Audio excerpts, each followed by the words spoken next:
Okay, it is the exciting finale to Superman Week here on TMS, and today Morgan is talking to the film's director to find out how this version of the Man of Steel is a little bit different.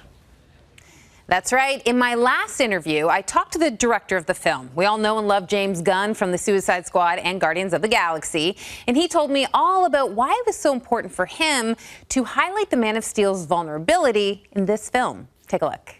Choices. Your actions. That's what makes you who you are. You know, we start off in the movie seeing Superman as really vulnerable. Yeah. Why was that important for you to show the audience and introduce him in that way? I really wanted people to know that there were stakes in this movie, that Superman, could be beaten. It's not easy to beat him. He's the most powerful metahuman in the world, but that he could possibly be taken down. And so we see him in a place that's unusual. And you're always looking for a way to open your movie that grabs people, that gets attention. And so I think between him being beaten, the blood coming out of his mouth, and the crypto appearing, we kind of had that. Something else that was so nice to see, I mean, when I think of Superman, I do think of the original and the back and forth between Lois and Clark. I love that. And you did that so well in this movie. Why was that component so important to show? You know, when I start out with a project, I always kind of start with like, all right, well, this is a ridiculous concept, talking raccoon, but what if it was real? Or, okay, this is a guy who flies around in his underwear on the outside, wears this colorful costume, he's an alien, he shoots beams out of his eyes. But what if it was real? What would this person be like? If he was in love with this woman, why would he be in love with her? What would their relationship be like? What would his flaws be? What would her flaws be? What would their what would they butt heads against in their relationship?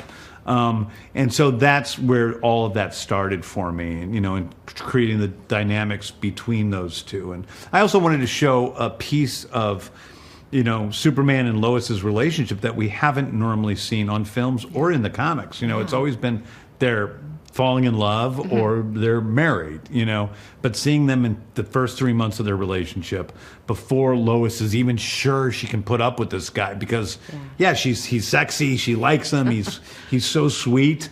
But he's an alien from outer space, and she doesn't know what that's going to be like. And he marches to the beat of his own drummer.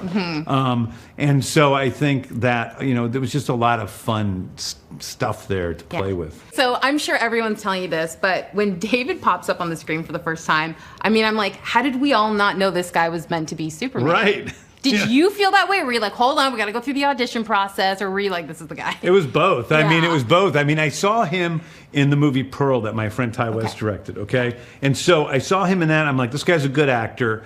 And I wrote to John Papsadera, the casting agent. I'm like, bring this guy in. And he did. And so I thought, it was going to be really hard to cast Superman because you need somebody that looked like Superman, somebody that had the dramatic chops, comedic chops, could do the fast-paced dialogue, and could do all the athletic stuff the character needs to do. And David was the second person whose audition I saw. So from the beginning, I'm like, I'm in pretty good shape. I think we have somebody that'll work, but he did still have to jump through all the hoops. Yeah. Obviously, different performances, different people, but there really is that element of Christopher Reeve in his performance. It really is, yeah. I was really blown away. Well, I love, what I love about Chris Reeve's performance in the original Superman is that sense of playfulness in the sense that he really enjoys being Superman.